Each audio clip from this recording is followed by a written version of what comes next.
My father is a sinister villain, and my mother is a wicked villain. After their marriage, they each went their own way, pursuing their own careers, but they both love me very much. On my 5th birthday, I wanted to donate teddy bears to the orphanage. My parents realized something was wrong. Is our daughter the naive and sweet female lead? This is ruining our family's reputation. My mother took off her sunglasses, revealing her bold and striking eyes. This won't do.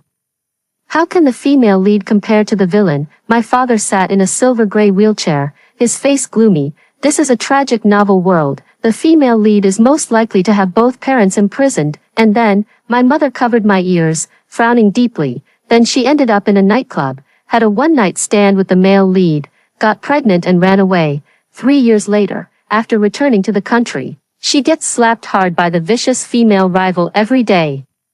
She looked at her diamond-studded manicure, and that's not even the weakest part. Back when I played the villain, the male and female leads would run away with their tails between their legs as soon as they saw me. I pried my mother's fingers open one by one, gazing at her with a dazed expression. President Lisa, are you and President David going to jail? In cartoons, only bad people go there. My parents are the type who believe money is everything. At home, they love it most when I call them by their professional titles.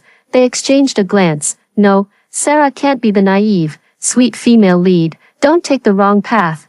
We need to correct her. I placed the teddy bear in my father's arms, and a hint of softness flickered in his cold eyes. Lisa, review your company's financial issues. My mother snapped back to reality and quickly called her trusted aide. Talking non-stop for over 10 minutes before hanging up, she patted her chest.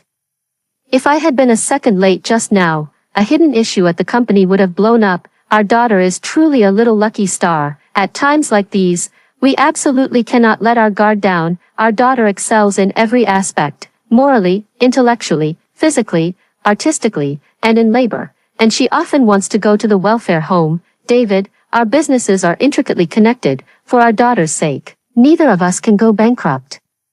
I don't understand what my parents are so anxious about. Shaking the teddy bear in my hand with confused eyes. Is anyone listening? The teacher said the children at the orphanage are very pitiful, and I want to give my toys to them. My mom tilted her head, her slightly curly black hair like seaweed falling in front of me, and she squeezed me into her arms in a high-pitched voice. My sweetheart, why are you so kind? It would be so much better to be a little villain.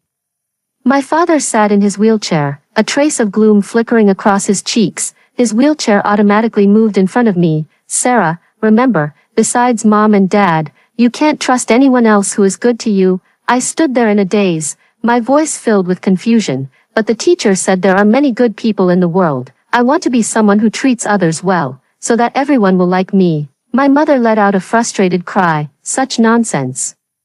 Your father's legs became paralyzed because he trusted that so-called good-hearted female lead back then. My father's thin lips tightened, and he lowered his gaze. My mother snorted coldly and carried me away. I don't know what's so great about that delicate and fragile former female lead who only knows how to beg for help. Why does everyone believe whatever she says? The soft bed was filled with my toys. I saw that my mother was in low spirits, and timidly placed the toys one by one in the crook of her arm. Mom, I won't go to the orphanage. If being a good person hurts people like Dad, then I won't be a good person. My mother suddenly looked up, her brows furrowed, her tone conflicted. Sarah, let me think about it again. She kissed my forehead, said goodnight to me, and gently closed the door before leaving. I didn't sleep well that night. Sarah, get up and wash up quickly. Dad is taking us to the orphanage.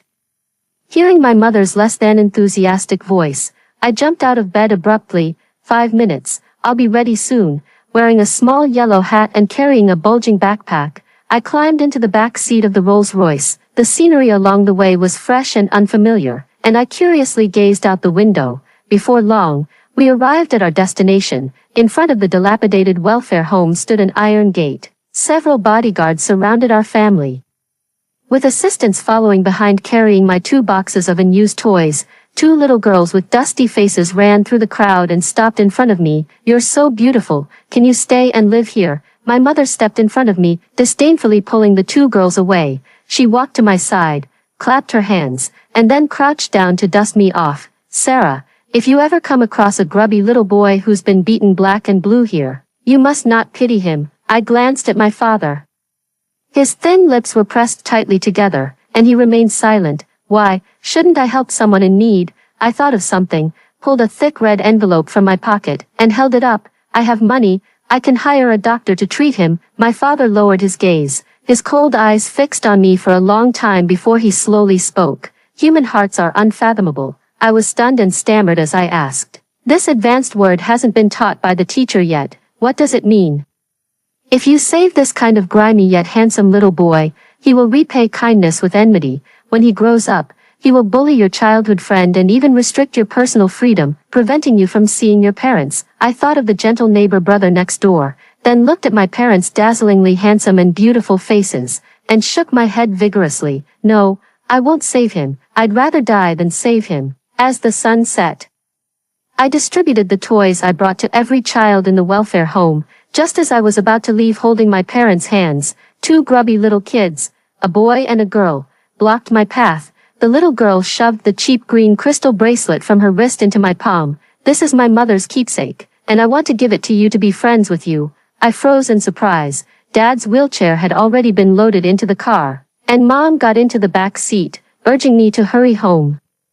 Just to make friends, would you casually give away your mother's keepsake? I turned my head to glance at my mother's bold and unrestrained face as she was putting on her sunglasses. I handed the crystal bracelet back to the little girl and shook my head. Keep this for yourself. I have plenty of bracelets. Then I took off the diamond-studded bracelet from my own wrist and gave it to her. This bracelet means a lot to you, so I'll give you mine. As for making friends, that's not necessary. I already have plenty, and if I had any more, I'd struggle to remember all their names. The little girl's eyes were red and teary, and she looked at me with a strange glint in her gaze. It was the kind of look I'd only ever seen in TV dramas when villains were being humiliated. A chill ran down my spine. The grubby little boy glared at me angrily, shoved me, and said, "If you dare insult my sister again, I won't let you off." He pulled the little girl and ran away, leaving me stunned and frozen in place. The back of the dirty little boy's head had a large, bleeding gash, and blood was still oozing out. I placed the red envelope on the concrete ground, turned around, climbed into the car, and absent-mindedly leaned into my mother's arms. She chatted with my father intermittently. "Did you see the bracelet just now?" If I remember correctly, it belonged to the former female lead. I can't believe she passed away. Good thing I put on my sunglasses in time, or everyone would have seen me shedding tears. How did her children end up in an orphanage? They don't know. You're not thinking of adopting those two kids, are you? None. They were chattering away, and I was drifting off to sleep. Just before I lost consciousness, my mom's voice grew excited. After my careful deduction, our daughter has the script of a tragic romance heroine. That grubby little boy, when he sees our daughter again, will definitely enter the denial phase of a secret crush, constantly picking on her. My dad's cold, low voice drifted over. Based on experience, Sarah will meet that boy in high school. He's involved in gang fights while consistently ranking first in his grade. My mom's voice grew urgent as she kept agreeing. That little rascal even played the hero, punching out the front teeth of a thug who was harassing our daughter behind the school gate. No way.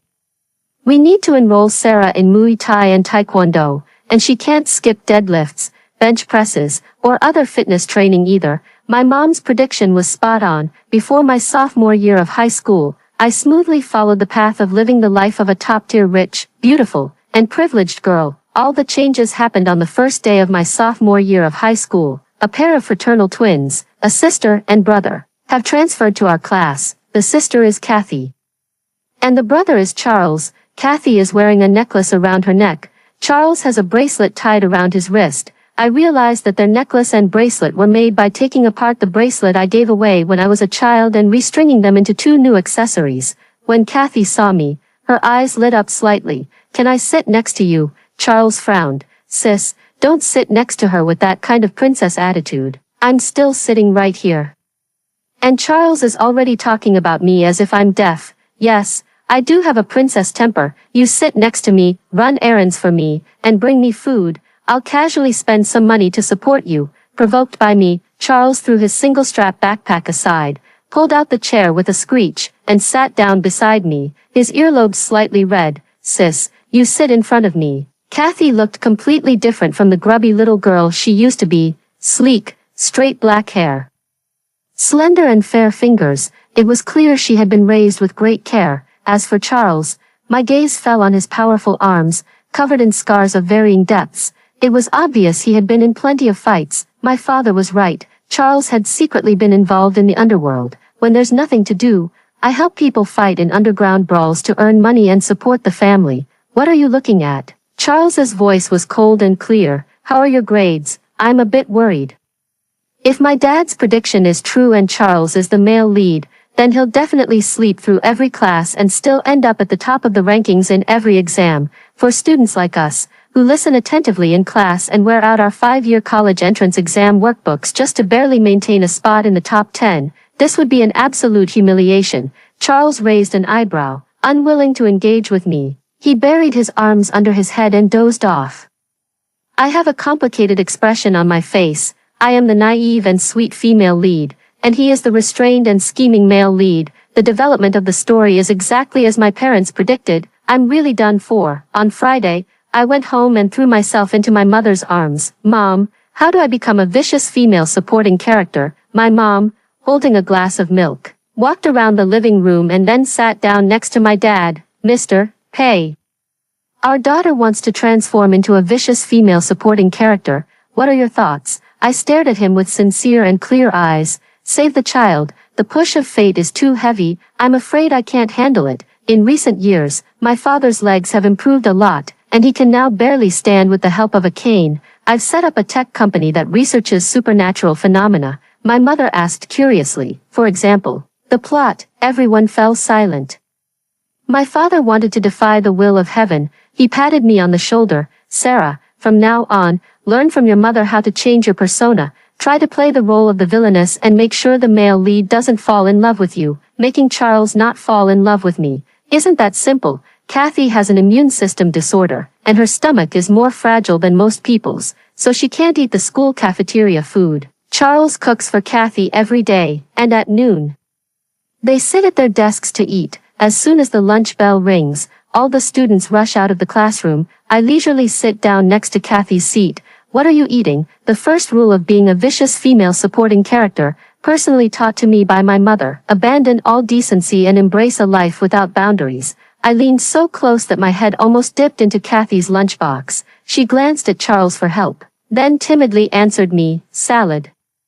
I was still staring straight at Kathy's food when she quietly asked, would you like to try some? I was waiting for that. I pulled out the lunchbox from under the desk, picked up Kathy's bowl, and poured all the fresh salad into it. Charles stood up with a bang. Sarah, he said through gritted teeth, don't go too far. My sister has a stomach condition. I took a bite of the sweet and sour tomato, squinting my eyes in enjoyment. So you're a mama's boy. I don't like that. Charles clenched his fist and narrowed his eyes. Who do you think you are? I pushed the untouched lunchbox from Charles towards Kathy. Your brother doesn't seem hungry. Help him finish it. Charles's voice was cold and stern as he took away my fork and slammed my lunchbox shut. Don't you think you're overstepping your boundaries? I grinned cheekily. You know I'm the young lady of the house. So just let me have my way. Watching Charles's face darken as if it were dripping with gloom, I felt absolutely thrilled inside. Why did no one ever tell me how satisfying it is to play the role of the villainess? Charles pulled the chair back with a screech, his face dark as he stormed out of the classroom. It seems he absolutely despises me. After evening self-study ended, I packed my bag and left the classroom. Kathy chased after me, her voice timid. Do you like the food Charles makes? I narrowed my eyes. She quickly explained, I just want to be friends with you. To be honest, ever since I first met you as a child, I've felt an inexplicable sense of closeness and wanted to be good friends with you. I reached my hand toward Kathy's forehead, and she closed her eyes in fear, afraid I would hit her. I chuckled and smoothed her stray bangs, sweet and sour spare ribs, mango sago, and omelette rice. Remember to tell Charles to make them well tomorrow.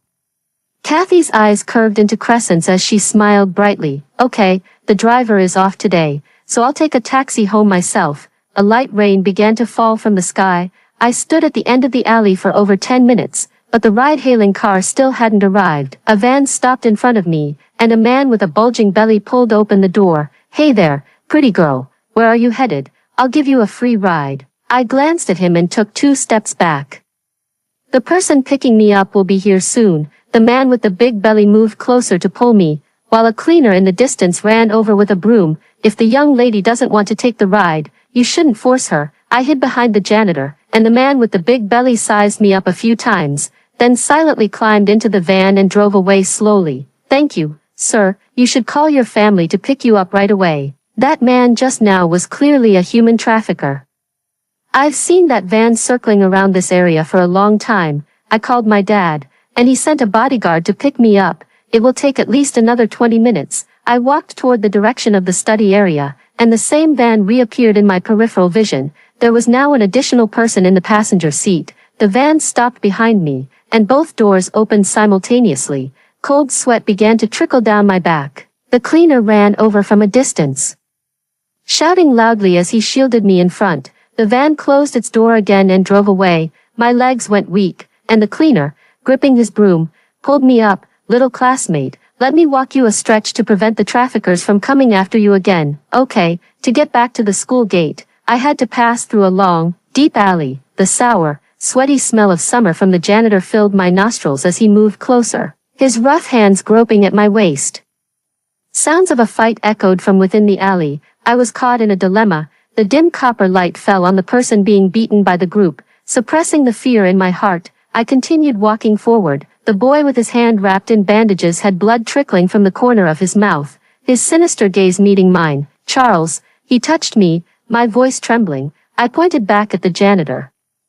The young man on the ground furrowed his brow slightly and stood up under the astonished gazes of the crowd. Which hand? Before I could even speak, Charles pulled brass knuckles from his pants pocket, slipped them on, and charged forward, knocking the janitor's teeth out. The janitor spat in frustration and scrambled away, stumbling as he fled. The young man who was just being beaten up is now suddenly starting to beat others.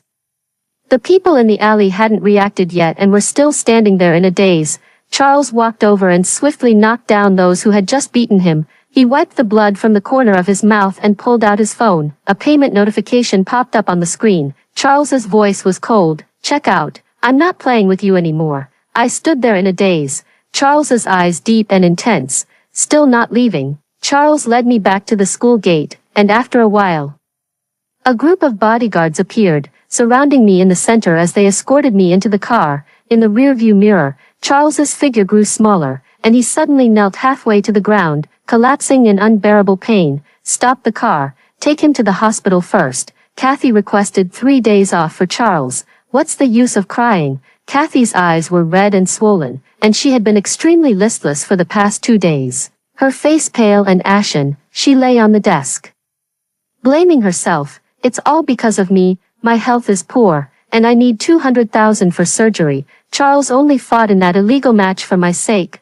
I'm feeling conflicted. If I stick to my naive and sweet persona, I should be generous and cover Kathy's surgery expenses without hesitation. That way, the two siblings would see me as their benefactor, and the plot would definitely steer toward a happy ending for the male and female leads. But my parents say a naive and sweet female lead has no future and will only face hardships down the road. Only by being the vicious female supporting character can I continue to enjoy my perfect, wealthy, and beautiful life. I have to make the two siblings dislike me while quietly helping them out. Charles works for me. Hearing my words, Kathy looked up in confusion. I said Charles works for me, as a chef, bodyguard, errand runner, and even controlling his exam scores to let me win. How about a monthly salary of 200,000? Kathy sold her brother to me. I didn't visit Charles during his stay in the hospital. All I could think about was how to get my 200,000's worth back. No one falls in love with their boss. They only want to stab their boss. Charles's leg injury hasn't fully healed yet, and I've already sent him on 8 errands. Get me some dried yogurt, and I want it within 5 minutes. Or I'll deduct your pay. Move the desk. I'm sitting in the back row this week. Charles couldn't take it anymore. You have a trash can by your desk. So why are you spitting grape seeds into my hand? I was eating grapes with my left hand and doing math homework with my right, not even looking up. Your sister sold you to me. Charles took a deep breath, sat coldly in his seat, and remained silent. I noticed that Charles was angry and decided to add fuel to the fire, making him completely despise me, with such poor service awareness.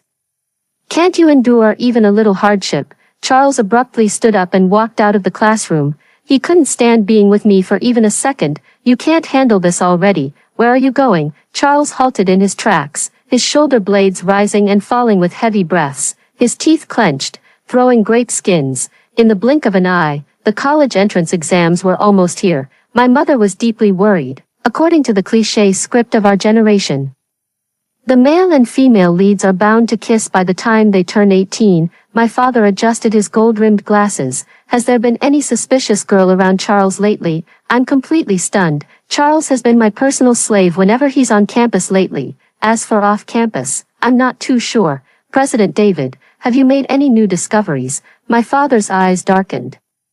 The lab at the tech company recently captured a special type of electromagnetic wave and decoded new information from it. Sarah has deviated from the naive and sweet female lead archetype. There seems to be a supernatural force in this world luring innocent girls to become the new female lead. I didn't sleep well all night. The next day, Charles walked into the classroom with his backpack slung diagonally across his shoulder, and I eagerly asked, "Has any special girl approached you recently?" How special? I thought for a moment. My mom had once said that girls who want to be the naive, sweet, and innocent female lead not only need to possess qualities of truth, kindness, and beauty but also come from a difficult family background, extremely poor. Charles was silent for a moment. There is one. I grew anxious. Then don't date her. Charles glanced at me faintly and scoffed lightly. Why should I listen to you? Why else? Anyone who gets close to you is bound to suffer. Losing their family and life is just the beginning. After I finished speaking, I fell silent, and Charles also fell silent. A cold, mocking smile appeared at the corner of his lips. He threw down his backpack, placed 2 boxes of food on Kathy's desk, turned, and left, skipping class again. I realized I had said the wrong thing and felt upset. I am indeed no longer the naive and sweet female lead. I have completely become the villainess. Realizing this, I was utterly horrified. Doesn't this mean I still haven't escaped the plot? I am still the villainess, and my relationship with Charles remains unresolved, tangled and unclear. Will I never be free in this lifetime? I packed my backpack and, before leaving, took my share of lunch from Kathy's desk. I walked to the office. Teacher, I need to take a leave. Charles usually works part-time at a car repair shop. A high-clearance off-road vehicle is jacked up to knee height.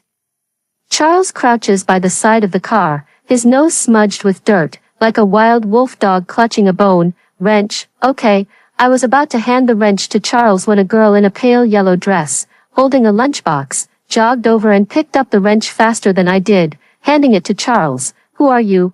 I noticed the food in the girl's lunchbox, sweet and sour pork ribs and omelette rice, both dishes I usually love. My name is Ivy. I'm a friend of Charles. The girl smiled warmly. I furrowed my brow. What kind of background would lead someone to have such a bitter name? I believed it. Ivy must be the female lead that supernatural forces had rearranged for Charles. I took out my lunchbox and sat side by side with Ivy on the curb. How did you meet Charles? We were from the same orphanage. When I was 7, I was adopted by my foster parents. As she said this, Ivy lowered her gaze, and I followed her line of sight to the scar on her wrist. A classic tragic heroine from childhood. But none of that has anything to do with me. With Charles by her side, she should have a high-quality life in the future. My phone screen suddenly lit up, and I received a message from my dad. Sarah, the lab has new research findings. This world exists by feeding on the pain of the male and female leads. Their pain needs to be created by the villainess. My expression is complicated. Only by transferring the pain I will face in the future to Ivy can this world function normally. I kind of hate that supernatural being. It's treating me and the other innocent people in this world like playthings. More and more innocent people are getting dragged into this, and I couldn't help but clench my fists. I snatched all the sweet and sour ribs from Ivy's bowl. Her eyes grew moist. Charles threw down the wrench in his hand, his eyes dark and menacing. Sarah, what exactly do you want to do? I don't want you to cook for other girls. You can only cook for me. Charles frowned slightly. Ivy lowered her head, hugged her knees, and silently shed tears. I was deeply shocked. What a delicate, pitiful little white flower of a female lead. She really is more suited to be the female lead than I am. These little tears. I've never cried like that in my life. I don't even know how to shed tears properly. Sarah, here. Charles took a deep, heavy breath and pulled me to the other side of the street. Why are you bullying Ivy? My mind raced. Because brother Charles can only belong to baby Sarah. Charles furrowed his brows tightly. Seeing his expression turn sour, I continued to annoy him by humming a tune. Brother Charles, I'm here. Brother Charles, I want to eat yummy food. I want pork belly. I want hamburgers. Brother Charles, I want everything. Charles's earlobes flushed red. Powerless to resist, he staggered back 2 steps. He shielded himself. Sarah, if you're itchy, go take a bath. Ivy stared blankly from across the street at the sight of me and Charles pulling at each other. Charles pulled me back into the auto repair shop and picked up pieces of braised pork belly from his bowl, placing them into mine. Eat, don't talk. I felt satisfied. Ivy stammered. You and Charles. I leaned limply against Charles's shoulder like a boneless chicken foot, wrapping my arms around his waist. 2 years. Charles instantly stood up. Sarah, don't say anything. The light in Ivy's eyes dimmed. I saw the little pearls in her eyes about to fall again and hurriedly explained. 2-year anniversary of being desk mates. After the meal, Ivy found an excuse and said with a dry laugh, I'm going to tutor my student. Not long after she left, Charles took off his mechanic's uniform, changed into a clean and tidy green school sports uniform, and pulled me back to school. He pulled out 2 handwritten top student notebooks from his backpack. These are all the problems you haven't been able to solve. I don't understand. Charles frowned. There are only 2 weeks left until the college entrance exam. I know. There's a countdown calendar on the back blackboard of the classroom. Charles's voice turned cold and stern, a flicker of gloom swirling in his eyes. If you don't understand these problems soon, you won't get into J University. I know. So what? The light in Charles's eyes suddenly dimmed, his voice turning icy cold. I want to take the entrance exam for J University. Is it because Ivy is currently studying at J University? I secretly rejoiced. Since Charles and Ivy were attending a local university, it would be much more convenient for me to play the role of the scheming antagonist. At least I wouldn't have to travel back and forth between 2 places just to be the villain. These tough times would have to last until my father completely isolated that supernatural force, ensuring it could no longer affect the course of my life. Then you can intern at my parents' company during your university years. I'll write you a recommendation letter. Sarah, are you deliberately trying to upset me? Charles threw a tantrum for no reason. I decided to ignore him, because he would inexplicably cheer himself up later. Kathy handed me the graded practice test papers, looking as if she wanted to say something but was struggling to get the words out. If you're having trouble, I can help you. I encouraged Kathy to speak up if she needed anything. She pointed at Charles, who was sleeping with his school uniform draped over his head, and whispered, he's a bit unhappy. I nodded in agreement. Charles is unhappy every day. Kathy hesitated. Can you comfort him? I was stunned. Isn't the role of the villainess just to make life difficult for the male and female leads? I shook my head. Until a better solution comes along, I won't do anything to make the male lead happy. I have to maintain the stability of this world. We can't just let the world be destroyed, can we? Charles suddenly raised his head and shot Kathy a look. Kathy fell silent and quietly turned away. I froze in shock. Charles's eyes were red and moist. Are you crying? From then until the end of the college entrance exams, Charles didn't speak to me. I was on pins and needles every day. When the exams ended, I ran out of the exam hall with my backpack. There was still some time before the results were released, so I went to my dad's tech company and pretended to inspect his lab. The lead researcher took me to a precision instrument. Our research has found that the main and supporting characters related to the plot emit a special kind of electrical wave. The pain of those carrying this electrical wave can become the fuel that maintains the normal operation of this world. The first fuel was your father's pain. He exchanged the pain of being paralyzed in both legs for your mother's safety. Otherwise, she would have died tragically on the streets as a vicious supporting female character. The pain of supporting characters isn't as potent as that of the protagonists. It depletes within a few years, and the world is designed to cause the demise of the previous male and female leads. The second fuel source can only last 18 years. During this time, a mysterious force gradually erodes Kathy's health, causes the alternate female lead Ivy to suffer domestic abuse in her adoptive family, and forces Charles to live dangerously, frequently engaging in underground fights where his life hangs by a thread. My fingers trembled slightly. I understood the researcher's underlying message. The fuel in this world is about to run out, and there is an urgent need for new fuel sources. Stepping out of the laboratory, I collapsed onto the ground. To keep the world running normally, the most efficient and simple way is to let the new male and female protagonists die, Charles and Ivy. I clutched my head in agony. No, it should be Charles and me. Ivy has already suffered too much from domestic violence. I grew up with the doting care of my parents, enjoying the peak life of a wealthy and beautiful woman. It was her who carried the burden for me. That's enough. Ivy doesn't need to endure any more pain. From now on, I'll be the naive and sweet female lead. Is the pain of love considered real suffering? I don't dare self-harm because I'm afraid of pain, and I avoid dieting because I fear hunger. After much thought, the only kind of suffering suitable for young people seems to be the pain of love. As long as you're willing to endure it, there's certainly an endless supply. I copied a bunch of sweet nothings and forwarded them to Charles's green bubble, ending with a bombshell. I have a relationship here. Would you like to give it a try? Charles didn't reply all night. I fell asleep holding my phone, and the next morning, I saw Charles standing at the entrance of my villa. I rushed downstairs. What have you decided? I was met with Charles's aggressive kiss. I was almost suffocating. His eyes were deep and fixed tightly on me. What trick are you playing again? I coughed twice. Since we've already kissed, of course. I want to have a love with you that's so intense it could shake the heavens and split the earth. I hold up my phone screen. Look, just like you, I applied to J University. Charles's eyes flickered with emotion, but he remained silent, simply holding me tightly in his embrace as if trying to crush me into his very being. 2 months later, I stood at the international departure gate, dragging a massive suitcase behind me. Just 1 second before boarding the plane, I sent Charles a message. Let's break up. I'm going abroad to study. My heart is pounding. Is this enough to hurt the male lead? How many years can the fuel generated by Charles's suffering and love sustain the normal operation of the world? 12 hours later, I landed in the foreign city of F. There are no messages on the phone screen. I tried to transfer a small amount of money to Charles, only to find that I had been blocked. A hurried foreigner accidentally knocked me to the ground. I sat on the ground, staring at the dim and desolate sunset, my heart feeling as if it had been filled with ice water, wrapped in a thick layer of numbness. My heart is full of confusion, yet empty. Charles, I'm sorry. My dad's number flashes on the screen. Sarah, the company has detected an unprecedented energy fluctuation, a major new discovery. I responded gloomily. I couldn't help but imagine Charles's expression right now. 3 years passed in the blink of an eye.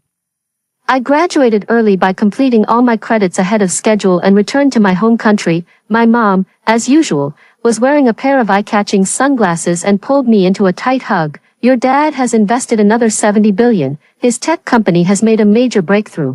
They've detected a signal source called the system. I looked at my dad with a confused expression, seeking an explanation. The system exists deep within the mind. It continuously sends signals to your nerves, tricking your brain into forming extreme thought patterns, thereby influencing the host's life trajectory. The latest research findings indicate that the host's painful emotions nourish the system, becoming the nutrients for its growth. Now I understand. It is this thing called the system, like a mad puppeteer, manipulating the protagonists and supporting characters it has chosen to follow the plot step by step. The pain we generate is not actually the fuel that keeps the world running normally, but rather the nourishment that sustains the system. I fell silent. The number of lives the system has harmed is probably countless. Rest well tonight. Tomorrow, I'll take you to the lab to remove the system, so you can completely break free from its control. I suddenly looked up. Also, for Charles and Ivy, remove their systems as well. My father's gaze was profound, and he let out a soft sigh. Ivy was the first volunteer to undergo the separation surgery. The operation was successful, but there were side effects. She would forget the people who had once caused her pain. As for Charles, he refused the surgery. My heart sank. The surgery was very successful, and during the postoperative follow-up, there were no abnormal electrical signals detected deep in my brain. I began to make frequent appearances in business circles over the 2 years since my return. There have been occasional suggestions from families expressing interest in a marriage alliance. Miss Liu, you studied at a university, didn't you? I smile and raise my glass. Yes, the man across from me has a glimmer in his eyes. Miss Liu and I were in opposing teams during a sailing competition 1 year. I haven't forgotten your elegance even after all these years. I remember you. I actually have no memory of it at all. These past few years have felt very long. But I don't have many memories. The only thing I remember is the hollow feeling in my heart. My mom said that after I returned to China, I had brain surgery and forgot someone important. I asked who it was. She didn't give me an answer. Those who are destined to meet will meet again. At the end of this year, I received an invitation. The assistant repeatedly emphasized that I absolutely must attend this island wedding. It's the wedding of the sister of Charles, the rising star in the business circle. All the notable figures in the industry will be there. The host was very sincere, arranging private helicopters to transport the guests to the private island. When it came to the wedding ceremony, I was quite shocked. Two ladies in evening gowns exchanged rings. I flipped through the newlyweds' introduction name tags, Kathy and Ivy. It turned out to be a same-sex wedding between two brides. No wonder it was held abroad. They each tossed a bouquet of flowers behind them, symbolizing the passing of happiness to the next destined couple. A bouquet of flowers unexpectedly landed in my hands. I stood up and offered a few words of blessing. At the same time, a man in a suit stood up on the other side of the VIP section. My breathing grew heavier. Have we met before? His eyes were deep and unfathomable as he shook his head imperceptibly. After the wedding banquet, I caught up with the man from earlier and handed him my business card. Hello, can we start over? I'm Sarah. He stopped in his tracks. I'm Charles. I think I fell in love with Charles at first sight. I couldn't help but want to hug him when I saw him. Can we take a group photo? All around is the sparkling sea, with dolphins leaping out of the water. I handed the camera to the waiter, smiled at the lens, and tilted my head slightly toward Charles. At the moment the shutter clicked, a force pulled me into an embrace. Charles's scorching breath brushed against my cheek. It was a delicate, lingering kiss. After regaining consciousness, a sweet, metallic taste spread in my mouth. I had bitten Charles until he bled, and I pushed him away abruptly. Intimacy without consent outside of a romantic relationship.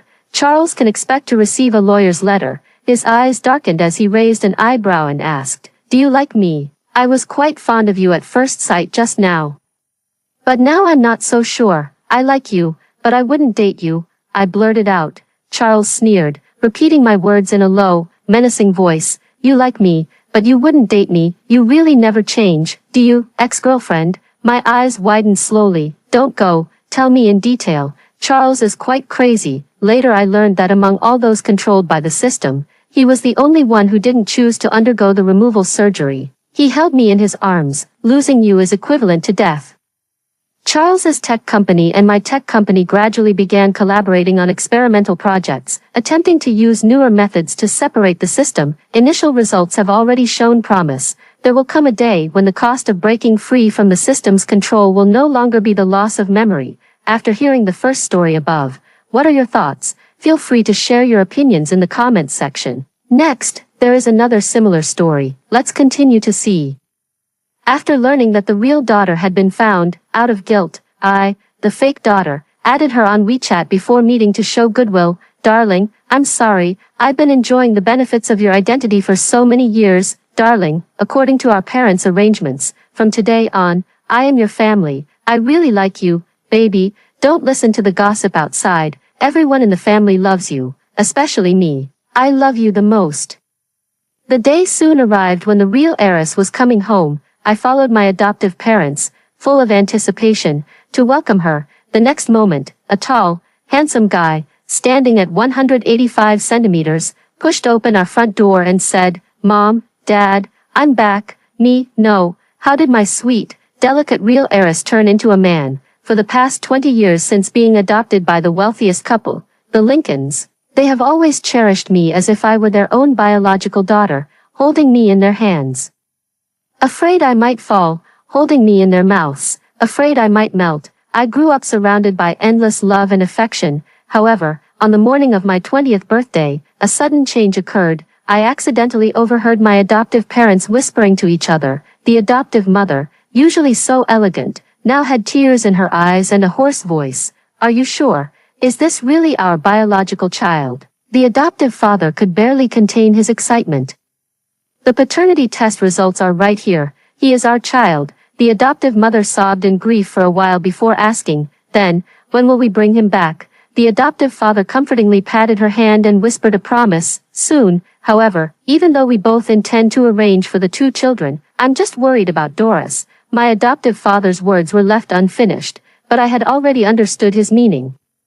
They had found their biological daughter who had been missing for many years, and they were worried that I, the adopted daughter, would treat the real heiress like the malicious fake heiress in the novels. But how is this possible? I, an imposter, have taken the place of the true heiress. I have enjoyed a life of luxury and comfort in the Lincoln family for 20 years. While the real Lincoln family heiress has suffered so much hardship outside all these years, if I treat her poorly.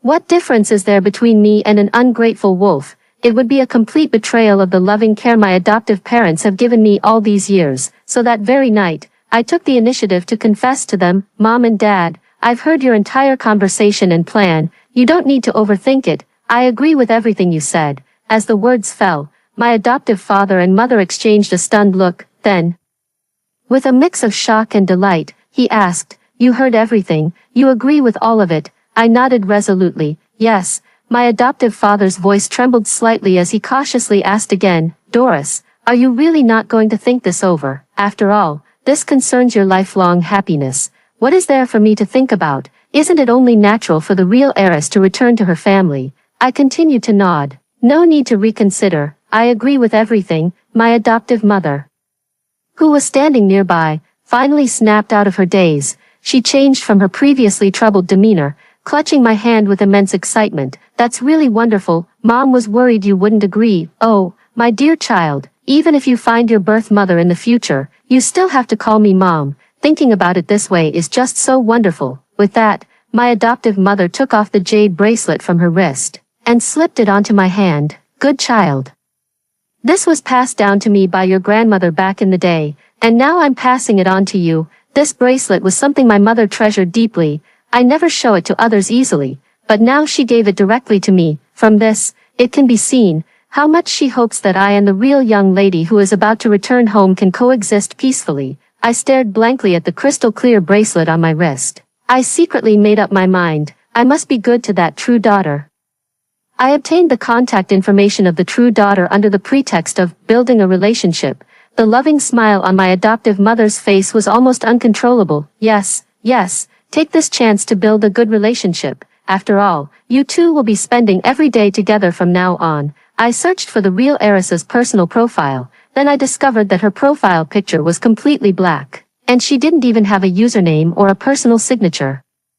I immediately gasped in shock. I dare not imagine. How much hardship has this girl endured over the years? She is clearly a young girl in the prime of her youth, but was forced to become a dark, unapproachable, and ruthless version of myself. With overwhelming guilt, I sent her a message. Hello Charlie. This is Doris. She replied instantly. Her tone was indeed as cold and distant as my adoptive mother had described. I know. They told me, look at that, referring to her own biological parents as they.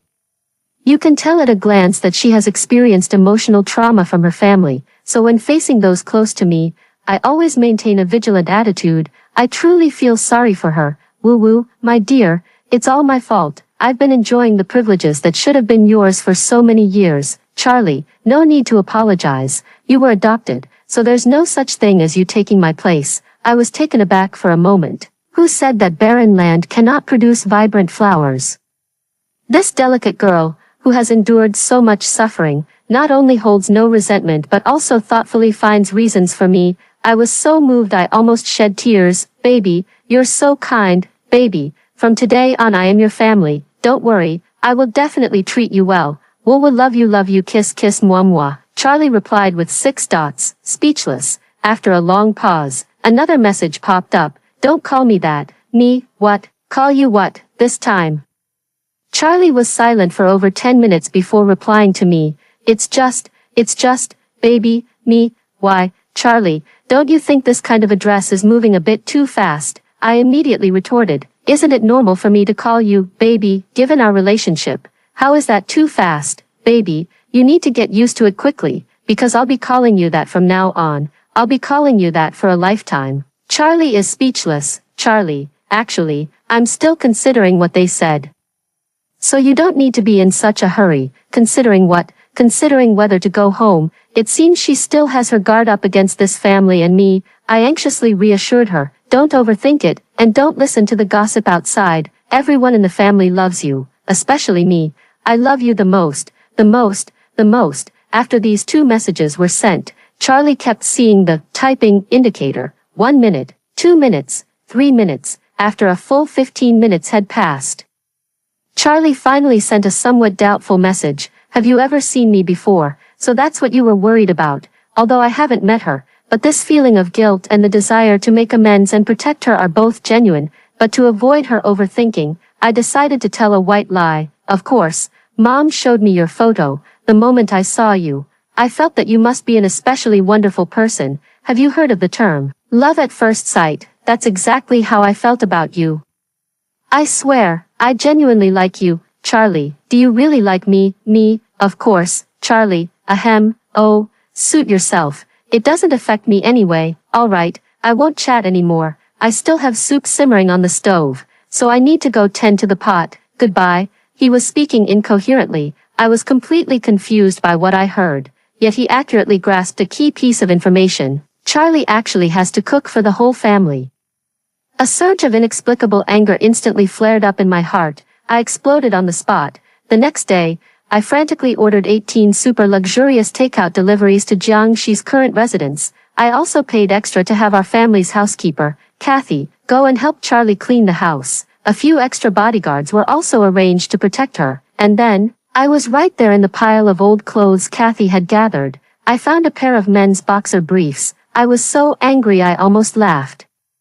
It's one thing to let Charlie wear men's jackets and pants, even though she's a girl, but even the most intimate clothing is for men. I struggled to contain my surging anger, picked up my phone, and sent a message to Charlie. You actually wear boxers. They actually put you in boxers. Charlie remained silent for a long time. Charlie slowly typed out. Charlie was utterly confused. What else should I wear then? This silly girl didn't even know what she should wear. I opened my shopping app. I sent over the link to the underwear I had bought multiple times. I've bought this pink underwear many times. The quality is amazing. It doesn't dig into my waist or pinch my butt. I'm actually wearing this exact pair right now. And the bra, just talking about it might not be enough to give you a clear idea. I decided to flip my phone camera. I recorded a demonstration video of the lingerie I was wearing, tugging at the straps and lace, while enthusiastically explaining, baby, look at this style. Isn't it beautiful? And the fabric is super comfortable. It doesn't feel scratchy at all when worn next to the skin. The video had just been sent. A few urgent new messages immediately exploded in the chat box. Charlie's emotions were more intense than ever before. Doris, you're not allowed to send any more, and you're not allowed to say such strange things. Doris, please have some self-respect. I burst out laughing. What's there to be shy about between us? By the way, speaking of underwear, what's your size, Charlie? Enough, me, big enough. I heard online that massaging can make a difference. I was planning to give it a try. He. How about I try it on you? Let me rub it. Let me rub it, when you come back.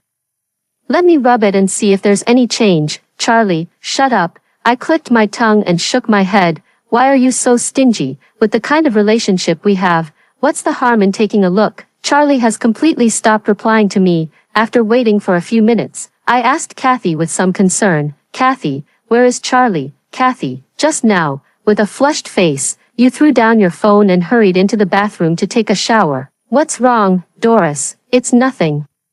Nothing. I felt relieved. I couldn't help but sigh. It's only 9 o'clock and you're already taking a bath and going to bed. How healthy. I couldn't stop thinking about Charlie, so I tossed and turned in bed. In the end, I opened a shopping app and bought 5 or 6 beautiful dresses for her in one go. $1 for a pink kitty apron. Might as well grab one. I sent the shopping screenshot to Charlie. Baby, I bought you some clothes. Hope you like them.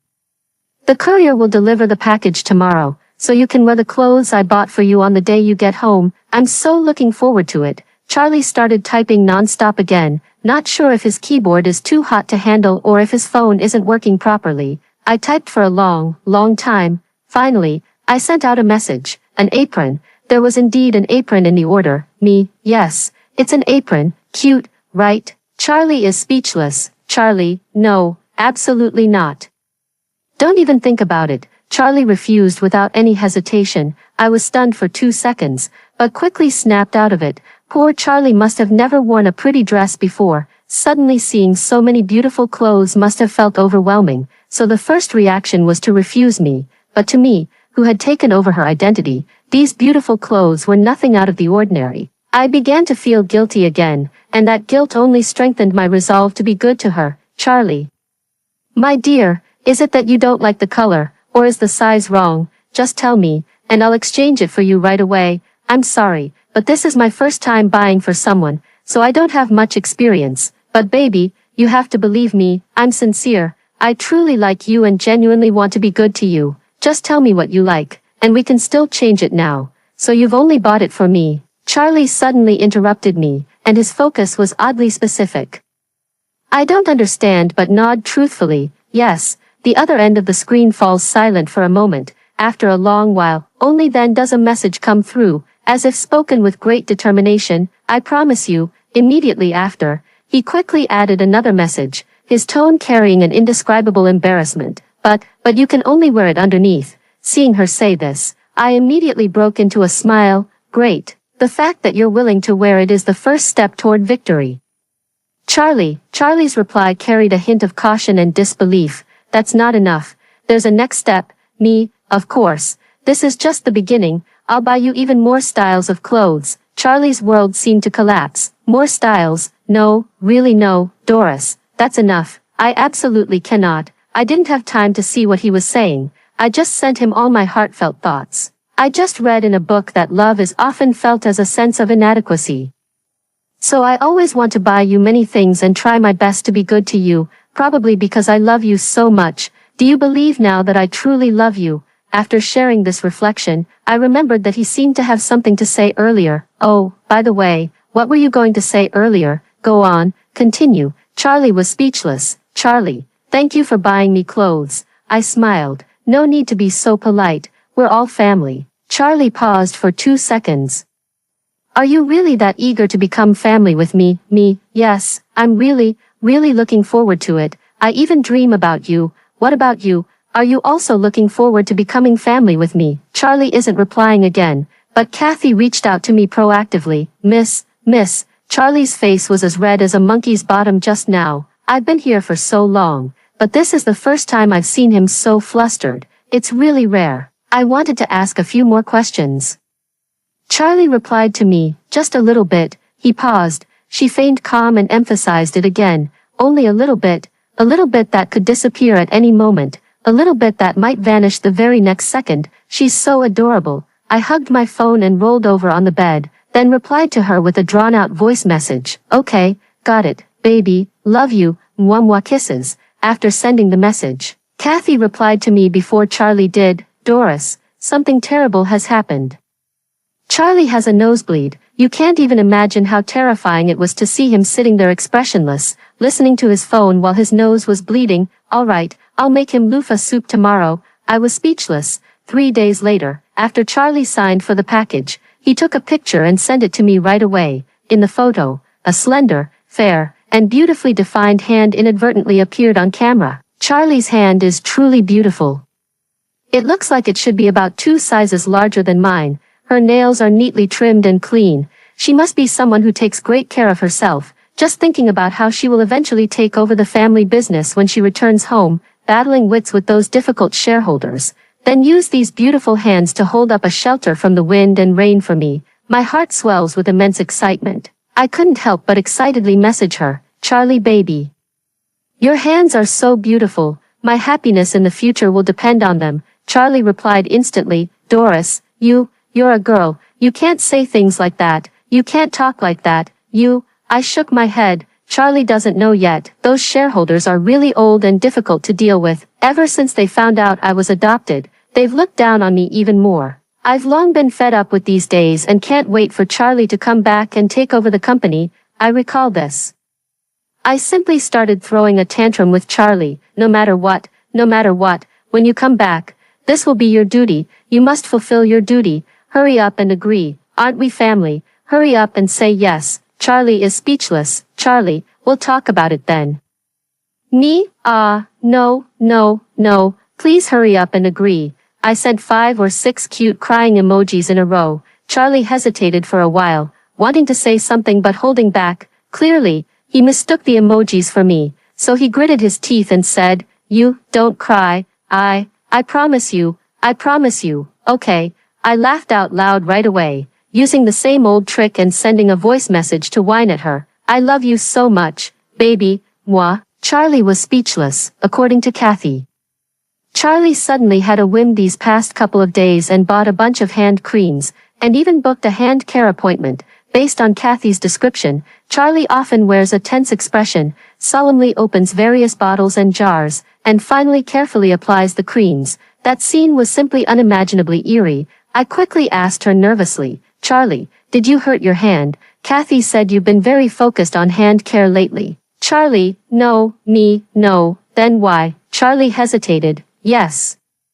When I was starting my career, I used to work on construction sites, so my fingers are a bit rough. I was worried that I might accidentally hurt you, that's why. Afraid of hurting me. Is she afraid of hurting me when holding hands? Oh my, this kind-hearted girl is actually this considerate. If she were a boy, I'd even want to have a fake sibling romance with her. My heart was so moved it felt like it was melting into a puddle, and I immediately said, "Good baby, my hands are very soft and fleshy. I would never hurt you." Charlie started typing again for a long time. You want to use your hands for me, ahem. First, let's not talk about that for now. Lucky took Kathy out for a walk and hasn't come back yet. I'm going to jump off the building to look for them. Lucky is the golden retriever that Charlie owns. Me, 2 weeks passed in the blink of an eye, and my relationship with Charlie grew increasingly closer. She has gotten used to me calling her baby.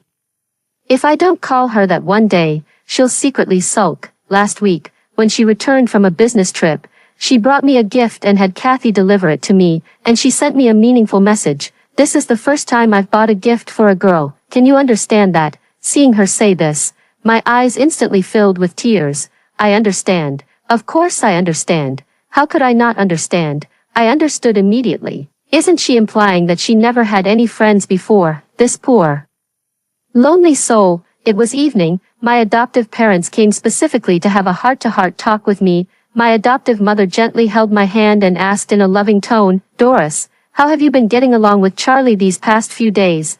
I waved my hand grandly and patted my chest firmly, assuring her, "Mom, don't worry. Charlie and I are so close we could practically share a pair of pants. When she comes back, we could even share the same blanket to sleep." My adoptive father, who had been quietly waiting nearby, couldn't hold back and choked on his water. Cough, cough, cough. My adoptive mother glared at my adoptive father, then broke into a knowing smile. Good.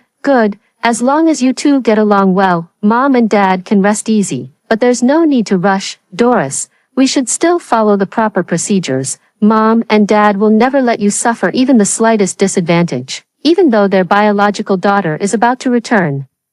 The couple continues to treat me, their adopted daughter, with the same kindness as always. I was deeply moved by them. Dad, Mom, thank you. The day Charlie returned, our whole family woke up early. I put away all our family photos in the house, afraid that Charlie might feel a sense of loss upon seeing them. She placed the specially customized welcome cake in the most prominent spot in the living room, ensuring she would see it as soon as she walked in. Everything is ready. The clock struck exactly 9 o'clock. The doorbell rang. Her adoptive mother, with tears in her eyes, couldn't hold back and stepped forward to open the door herself. I held my breath nervously, craning my neck and eagerly waiting. As a result, the first thing that caught the eye was a pair of shiny black leather shoes with red soles. I was stunned. The gaze moved upward. Well-tailored black trousers enveloped long legs. Further up, he has a superior physique with broad shoulders and a narrow waist. Then, just like that, a man with a tall, upright posture and striking look stepped into the living room, backlit by the morning light. His cool gaze swept across the room, paused on me for 5 seconds, and finally settled on my adoptive parents. Dad, Mom, I'm back. As the words fell, the smile on my face froze instantly, and the welcome cake in my hand fell to the ground with a thud, shattering into pieces. Holy crap. How are you a guy? No, someone tell me, why has my sweet, soft, and gentle real heiress turned into a man? My adoptive mother could no longer hold back her emotions and threw herself into Charlie's arms, weeping uncontrollably. My child, you have suffered all these years. taking advantage of the moment they were comforting each other. I absent-mindedly slumped onto the sofa. My mind inappropriately recalled everything I had done to Charlie today. Oh no. It seems my adoptive parents really didn't tell me whether Charlie is a boy or a girl. Everything is what I myself have determined, but if there's a fake daughter at home, shouldn't the one who returns be the real daughter? What's the deal with a real young master coming back? Why aren't the Lincoln family following the usual script? I shivered, trembling as I pulled out my phone and scrolled through my chat history with Charlie. The first thing that caught my eye was how shamelessly I called him baby every day. Then I would flirt with him by acting cute and coquettish in every possible way. I even sent him a lingerie showcase video on the very first day we met. My vision went dark again and again, and the further I scrolled through the chat history, the harder it became to breathe. Some words are perfectly fine between girls and girls, but when the other person becomes a boy, I suddenly turn into a perverted and lustful super freak. Finally, I reached the section on hand care. I closed my eyes. I'm almost too ashamed to keep reading. Hey, author, are you there? Can you switch me to a different book to live in? Thanks. Haha, everyone here, you don't need to buy houses anymore because I've already dug out 100 buildings with my feet. I feel like Earth can no longer contain me. I want to turn into a monkey and fly into outer space. Flying and flying and flying. I put away my phone, trying hard to keep a low profile, and silently praying that their family would be so overjoyed by the reunion that they'd forget about me. Then I could find a chance to slip away. Unfortunately, what you fear most is what happens. Foster mother wiped her tears, took Charlie's hand, and walked toward me. My child, come, this is Doris. The one Mom told you about. Charlie looked up, his deep gaze calmly falling on my face as if he could see right through me. I had nowhere to retreat, letting out a desperate cry in my heart, and said weakly, "Hi, Charlie, you're back." Charlie's gaze never left me, and at my words, a glimmer of light sparkled in his eyes. My adoptive mother beside me gave me a surprised look. "Doris, didn't you say that you and Charlie are so close you could share a blanket? What's wrong with you?" "Ah. Don't just say everything that comes to mind." I took 2 steps forward to stop him, but Charlie was already close at hand, and his gaze, which had been as calm as water, turned into one filled with shyness and timidity. Caught in a dilemma, I was so embarrassed that even my hair stood on end. I let out a scream, dodged around Charlie, and ran upstairs. "Mom, Dad, I suddenly have a bit of a headache. I'm going to rest for a while and won't join you for dinner." I was running too fast. I didn't notice at all. Behind me, Charlie slowly lowered his gaze. He discreetly sniffed the air, the tips of his ears turning slightly red, and then a faint, satisfied smile appeared at the corner of his mouth. Like a cat that has stolen something fishy, hurriedly returned to the room. The more I thought about it, the more ashamed I felt, which eventually turned into sheer frustration, and I started pounding the pillow wildly. How could he be a man? How could he turn into a man? Ah woo woo. He's a liar. I'm a fool. The wail had just faded. My room door was knocked on. Charlie's voice was deep, unexpectedly pleasant. Mom and Dad asked me to call you to eat together." I instinctively stood up, but I moved too quickly and tripped hard on the carpet. I let out a scream as I lost control and fell forward. Charlie, who was outside the door, heard my voice and burst into the room with a loud crash. In the midst of the dizzying chaos, I crashed solidly into an embrace that carried the crisp scent of tea. Charlie caught me firmly with just one hand. Instinctively, I tried to grab onto something, but my hand jerked uncontrollably, accompanied by a soft, rip sound. Charlie's neat white shirt, its buttons popping open, the front falling into disarray, and then, I was stunned. Inside the open shirt, there was a pink Hello Kitty apron. That apron I got for just €1. It was now neatly tied around his broad, sturdy chest. It formed an absurd contrast with his rather cold demeanor. What kind of combination is this, wearing a pink apron over such a serious suit? I looked up in shock, just in time to see Charlie's flushed ears and the small gesture of hurriedly turning his face away. His Adam's apple moved slightly, and his voice carried a trace of barely noticeable embarrassment as he explained in a low voice, "I promised you before." I froze for a moment. Then I realized he had misunderstood my meaning earlier. Even though he misunderstood, he still did it, just because he had promised me. Looking at the man in front of me with his ears flushed red and his tone so obedient, I couldn't help but laugh and cry as I said, "Charlie, let me explain." actually Doris, wait, don't move just yet. He interrupted me urgently. His warm hand restrainedly supported my waist, his voice trembling slightly, his breath scorching hot. Just like this, stay still for a moment, don't move. I froze. I keenly sensed the change in the man's body, my face flushed completely red. I was so nervous that I even held my breath. It's been such a long time, so long that I was almost falling asleep in front of him. Charlie finally spoke hoarsely. All right, Doris, you can get up now. I snapped awake instantly, rubbed my eyes, and climbed off him. Charlie sat up, his clothes in front all messed up from my pulling, his beautiful, firm abs blatantly exposed. I swallowed hard, forcing myself to look away, and bowed my head in repentance. Charlie, I'm sorry. At first, I thought you were a girl, which is why I spoke so recklessly. I really didn't know you were a boy. If you were a boy, I would have been honest and well-behaved, and I definitely wouldn't have done this. Do you understand what I mean? Charlie's fingers froze while buttoning his clothes. He looked up, the tone gradually became serious. Those words, which words are you referring to? Is it, I like you, or, I love you? Or, I want us to be a family, or perhaps, I want you to help me with your hands. Why is this brat saying everything out loud? My face flushed red, and I quickly covered his mouth. All of them. I know some words carry extremely strong suggestive undertones, but think about it. If it were a conversation between girls, wouldn't it be completely normal? So, Charlie's lips pressed into a thin line. The light in his eyes gradually dimmed, and even his shoulders slumped. So, when you said you loved me, liked me, only bought clothes for me, wanted to become a family with me, were all these things just what you wanted to say to a girl, not specifically to me, and held no special meaning? I braced myself and nodded firmly. The air froze. I keenly heard the sharp, crack sound as Charlie clenched his knuckles. Oh no, it's over. Listen to Mom. Charlie has been suffering since childhood, abandoned, deceived, disliked. The hardest time was when I ate plain steamed buns soaked in water for 2 consecutive months. It was only after graduating from college, when he worked day and night, that life became slightly more bearable. So, I later tried desperately to make it up to him, but I never expected a series of mix-ups to happen today. I sighed in resignation. I'm sorry. I know you must feel like you've been played right now, and you're really upset. Anyway, I truly am sorry.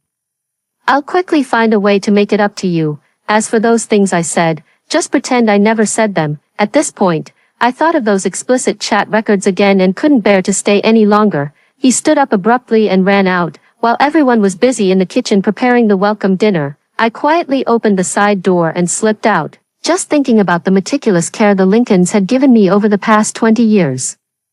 And I messed everything up on the very first day their biological son came home. My eyes couldn't help but well up with tears. I aimlessly walked out of the Lincoln family's gate and happened to run into the neighbor's brother driving out. Seeing me alone by the roadside, he stopped the car with concern. Doris, why are you here alone? I forced a smile. Oh, my mom asked me to buy some soy sauce. The neighbor's brother smiled gently and thoughtfully didn't ask further. Get in.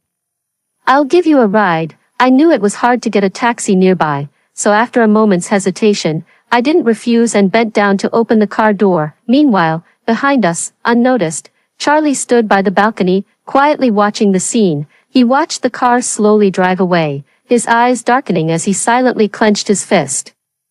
I sat in the coffee shop until it got dark. During this time, my adoptive parents kept calling me. I kept making excuses, saying there was an urgent matter at the company that I needed to handle, and that I would have a proper talk with Charlie tomorrow. I glanced at my watch. It was already 10 p.m., and I figured they were probably asleep by now, so I tiptoed back into the house. But before I could even change my shoes, the living room light suddenly turned on. Instinctively, I raised my hand to shield my eyes, and through the gaps between my fingers, I saw Charlie standing just a few steps away on the stairs. He had changed out of his daytime suit and was now wearing the gray loungewear that his adoptive mother had prepared for him. He looks gentle and soft, completely devoid of the cold seriousness from the daytime. Feeling guilty, I closed my eyes, trying to pretend I hadn't seen anything, and quietly slipped away along the wall. I had only taken 2 steps. A deeply desolate sigh came from behind me. Should I not have come back? I paused mid-step, thinking of how happy my adoptive parents had been these past few days, and instinctively turned my head to retort, "Of course not, Charlie. How could you think that? Mom and Dad have been looking forward to this day for so long." My words abruptly stopped. I saw Charlie slightly lowering his eyelids, his long lashes casting a small shadow beneath his eyes. His light-colored eyes were veiled with a layer of moisture, the rims slightly red, and his lips pressed tightly together. He looked at me with a mix of grievance and stubbornness. "Is that so?" I choked. Who understands, who truly understands the power of a cold-faced guy speaking in puppy talk? Oh my little heart is about to leap out. Charlie had no idea that he now resembled a male fox spirit, and continued to accuse me in a low voice. "But before I came back, you used to call me baby every day, saying you liked me the most, that you loved me. But now, you liar." My heart felt as if it had been twisted sharply, and I hurriedly explained, "No, that's not it. I've explained to you. It's because I get it now." He interrupted me on his own, his voice faint. "Forget it. I know. After all, I've never been likable since I was a child, so it's only natural that you'd act this way. I thought you really liked me, but it turns out you're all the same. No one in this world has ever liked me, never. I'd better go, little cabbage, yellow in the field." He looked as if he might shatter at any moment, sweating profusely with anxiety. I rushed forward and grabbed his hand. "Baby, I really do like you, don't overthink it. I just haven't figured out how to face you yet. Do you really believe me?" Charlie blinked, quietly turning the palm, our fingers interlocked. Frowning, she asked me, "Are you serious?" I was completely unaware of his little gestures, nodding vigorously. Really, of course it's true. "Then will you still avoid me in the future?" I said firmly. "No." "Will you continue to like me?" "Yes." "Will you continue to love me?" "Yes." "Will you continue to be my family?" "Yes." "Will you let me use my hand?" "Yes." As the words fell, I only realized later what he had just said. My face instantly turned bright red. I was about to go back on my word. Charlie, however, pursed his lips and let go at that moment. "All right, I believe you." He paused, his gaze focused and profound, speaking each word with exceptional clarity. "Because you are Doris, I am willing to trust you one more time." I was slightly taken aback, my unyielding heart skipping a beat, completely forgetting the regret I had just felt. "Why is your hair still wet? Don't you know how to use a hairdryer?" "Huh, come on, I'll help you dry it." "Okay." Charlie let me lead him upstairs. The moment we turned around, he glanced at the notebook left on the sofa. The corners of his mouth lifted silently, revealing a triumphant smile. Yes, the first page of the notebook was neatly inscribed with a sentence, "A woman's sympathy and pity are enough to secure a man's place by her side."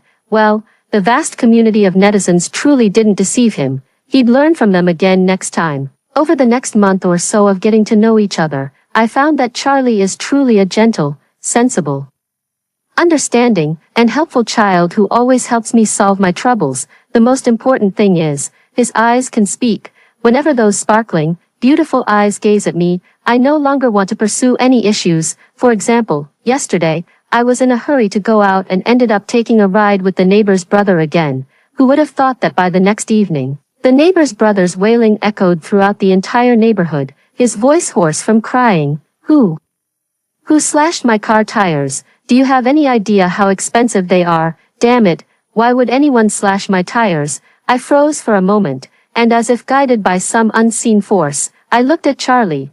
Charlie placed the peeled boiled egg into my bowl, then lifted his eyelids and gave me an innocent look. My breath caught, remembering how many times my heart had raced uncontrollably because of Charlie over the past 2 days. I couldn't help but feel my face grow warm. "Oh, Mom and Dad, your daughter is unfilial. I really want to engage in a fake sibling romance with your son now." But then again, I glance at the neighbor's brother crying messily outside the window, then turn to look at the calm and composed Charlie. I quickly come to a conclusion. I must be insane. How could I ever suspect Charlie of doing it? It couldn't have been Charlie who did it. He would never do such a thing. Believe him. I picked up the egg with my chopsticks and suddenly remembered that my parents were still there. Sure enough, when I looked up, I met their gaze. My adoptive mother was very pleased. "Since you two are getting along so well, it's time to put the engagement on the agenda. Next week, we'll announce Charlie's return, and we can announce your engagement at the same time." As the words fell, the egg on my chopsticks fell heavily onto the table. Stop, Stop, what marriage arrangement? How come I don't know about it? I looked at Charlie in shock. Charlie continued to eat his porridge slowly and calmly, showing no surprise at all. It was clear he already knew about this matter. I swallowed hard and asked, Dad, Mom, what marriage arrangement are you talking about? My adoptive father was very puzzled. Doris, didn't you say you knew all about it back then, and that you agreed to everything? Have you forgotten? I thought back carefully. I slapped my forehead hard. It's all my fault for only listening to half of what was said and rushing to agree. That's why things have turned into such a mess today. I mustered up my courage. Mom, Dad, actually, this engagement, I'm full. Charlie suddenly stood up and, without even a glance at me, turned and headed upstairs, watching his stiff back disappear around the corner of the staircase. My heart suddenly felt hollow, and I instinctively put down my chopsticks, lifting my feet to follow him. Arriving at Charlie's door, I hesitated again, not understanding what was wrong with me, how I had ended up following here as if possessed. I sighed and prepared to turn and leave. Suddenly, a loud thud came from inside the room. I was startled and immediately pushed the door open and rushed in. Charlie, what's wrong? His room was pitch black, with the lights off and the curtains tightly drawn, making it impossible to see even a hand in front of his face. I walked in through the darkness and asked softly, Charlie, did you fall? Charlie seemed to be in a lot of pain from the fall. Yes, I was changing clothes when the power suddenly went out, so I took a tumble. Are you hurt badly? Are you bleeding? Let me take a look quickly. I walked up to him by instinct, running my hand down his face, wanting to touch his injured leg. But I ended up grabbing something with a very unfamiliar texture. I paused for a couple of seconds, puzzled. I squeezed its shape. A muffled groan, half in pain and half in pleasure, immediately came from Charlie above my head. Doris, don't. As the words fell, the light above turned on. I instantly saw what I was holding on to. It immediately let out a sharp, piercing shriek. Help, what is this ugly thing? I panicked and fled back to my room in a fluster. After a long while, the burning sensation on my face only then began to fade slightly. I was just holding the doorknob, trying to stand up, when Charlie's voice sounded again outside the door. Doris, Mom has prepared some fruit. Let's go downstairs. My heart skipped a beat, but I forced myself to stay calm and cleared my throat. Okay, got it. You go ahead first. It was quiet outside the door for a moment. I held my breath and remained completely still, until the sound of his footsteps completely faded away at the stairwell, then cautiously turned the door lock. Just as the door cracked open, a large, distinctly veined hand suddenly shot out from the side, firmly grabbing my wrist. I didn't even have time to cry out before I was shoved into the room, my back against the door, and Charlie's burning body pressed against me. The light was blocked by him, and as I lifted my head, I could see the turbulent dark emotions swirling in his eyes. Charlie, I didn't mean to do that just now.